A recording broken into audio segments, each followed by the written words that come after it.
Good afternoon. Sorry for the slight delay, but the Secretary General will now start with his opening remarks, and then he'll be happy to take questions. Secretary General. Good afternoon. We have just addressed how our alliance is responding to a changed security environment. Europe is facing the greatest refugee and migrant crisis since the end of the Second World War. Driven by conflict and instability on our southern borders, as well as criminal networks that traffic in human suffering. We have just agreed that the NATO will provide support to assist with the refugee and migrant crisis. This is based on a joint request by Germany, Greece, and Turkey. The goal is to participate in the international efforts to stem the illegal trafficking and illegal migration in the Aegean. NATO's standing Maritime Group 2 is currently deployed in the region under German command. It will be tasked to conduct reconnaissance, monitoring and surveillance of the illegal crossings in the Aegean Sea in cooperation with relevant authorities, and to establish a direct link with the European Union's border management agency, Frontex. As part of the agreement, Greek and Turkish armed forces will not operate in each other's territorial waters or airspace. Our top military commander, Sakur, is now directing the standing NATO maritime group to move into the Aegean without delay and to start maritime surveillance activities. Our military authorities will work out all the other details as soon as possible.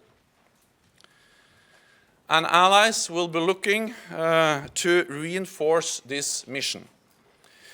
This is not about stopping or pushing back refugee boats. NATO will contribute critical information and surveillance to help counter human trafficking and criminal networks. We will do so in cooperation with national coast guards and working closely with the European Union.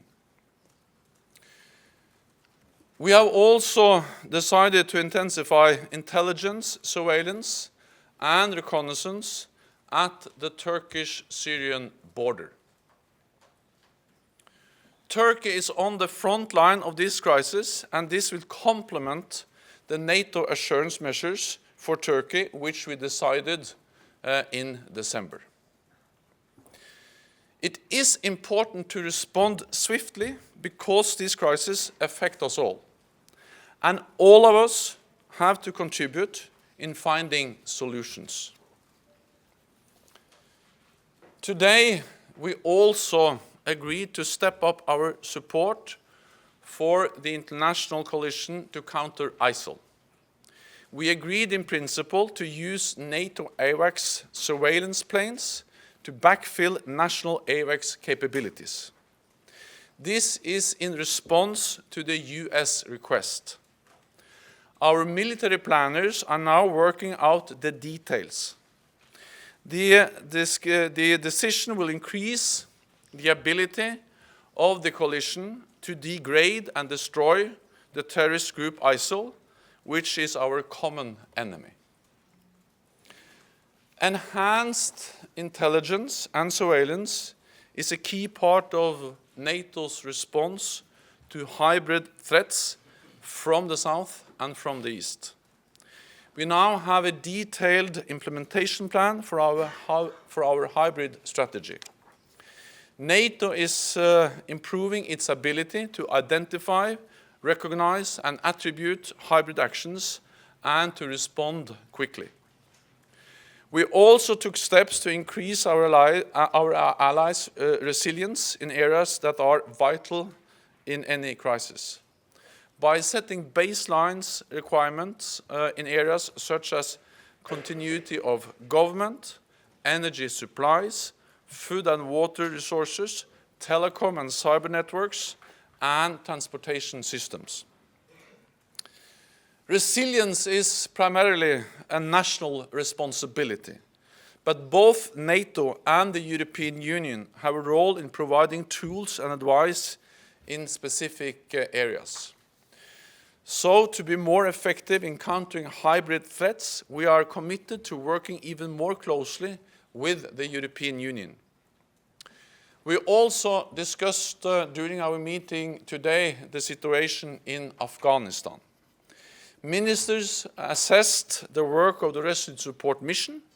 They agreed that our training, advice, and assistance for the Afghan forces remains essential for stability in Afghanistan.